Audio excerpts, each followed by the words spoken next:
அஸ்ஸலாமு அலைக்கும். எப்படி இருக்கீங்க எல்லோரும்? நல்லா இருக்கீங்களா? நாம் இன்றைக்கி எதை பற்றி பேச போகிறோம் அப்படின்னு சொன்னால், லோன்.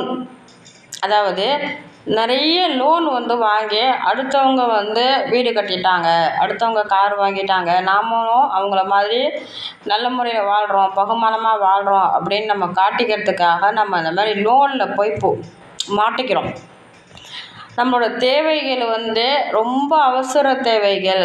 அந்த பணம் வாங்கி தான் நம்ம ஒரு உயிரை காப்பாற்றணும் அப்படிங்கும்போது லோன் வாங்கலாம், தப்பே இல்லை. அது நமக்கு ஒரு இக்கட்டான சூழ்நிலையில் அந்த லோன் வாங்கலாம். ஆனால் நமக்கு ஆடம்பர செலவுகளுக்காக நம்ம லோன் வாங்கணும் அப்படின்னு சொன்னால் நம்ம லைஃபே சிக்கலாகிடும், நம்மளோட நிம்மதி போயிடும். நம்ம அந்த லோன் வாங்கி 2 நாளில் செலவு பண்ணிடுவோம். ஆனால் 2 வருஷத்துக்கு அந்த லோனை நம்ம நம்ம சந்தோஷத்தை அடகு வச்சு அந்த பணத்தை நம்ம கட்டணும். இது அப்படியே நம்ம நமக்கு ஏதோ ஒன்று இது இடையில நமக்கு வேலை இல்லை, நம்ம அந்த லோனை கட்ட முடியல அப்படின்னு சொன்னால் அவமானப்படணும், அசிங்கப்படுத்துவானுங்க. நம்மளோட நிம்மதி சந்தோஷம் தேவையில்லாததை நம்ம வீட்டுக்கு கொண்டு வந்தால் தேவை உள்ளது வீட்டை விட்டு வெளியில் போயிடும் அப்படின்னு சொல்லுவாங்க. அதுக்கு இதுதான் அர்த்தம். நமக்கு எது தேவையோ அது மட்டும் நம்ம வாங்கி நம்ம குடும்பத்தை நம்ம பார்த்தா போதும்.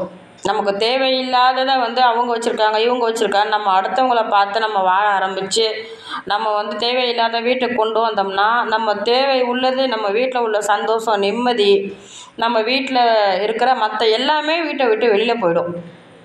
ஸோ நான் என்ன சொல்கிறேன் அப்படின்னு சொன்னால், முடிஞ்ச அளவு லோன் வாங்காதீங்க.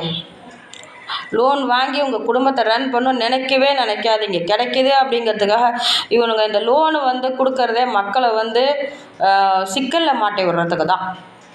இந்த மக்கள் அதிலேயே அந்த என்னென்னவோ போட்டு அப்போ ஒரு 30,000 நம்ம லோன் வாங்குகிறோம் அப்படின்னா அதில் அது இது அந்த பிடிப்பு இந்த பிடிப்புன்னு இன்சூரன்ஸ் அது எல்லாம் ஒரு 5,000 எடுத்துருவானுங்க. மீதி 25,000 தான் நம்ம வாங்கி 2 நாள் செலவு பண்ணுவோம். 2 நாள் நம்ம பிரச்சனை இருக்குதுன்னு சொல்லி தேய்ப்போம். மீதி 2 வருஷத்துக்கு அந்த பணத்தை நம்ம கட்டணும். ஒவ்வொரு மாதமும் நமக்கு உயிர் போய் உயிர் வரும் அந்த பணம் கட்டுறதுக்கு. அதுக்காக நான் என்ன சொல்கிறேன் அப்படின்னா, ஆடம்பரமான ஒரு வாழ்க்கைக்கு ஆசைப்பட்டு ஆடம்பரமான பொருட்கள் வாங்கணுன்னா லோன் வாங்காதீங்க.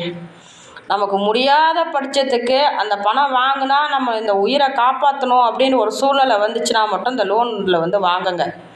அதை வாங்கி வீட்டில் இஎம்ஐயில் அதை வாங்கி போடுறது, இதை வாங்கி போடுறது அப்படின்னா நீங்கள் எல்லாத்துக்கும் சேர்த்து நீங்கள் உங்கள் வாழ்க்கையை நிம்மதியை இழக்க வேண்டி வரும். அதனால் என்னோடய பணிவான வேண்டுகோள், இதை மட்டும் செய்யாதீங்க.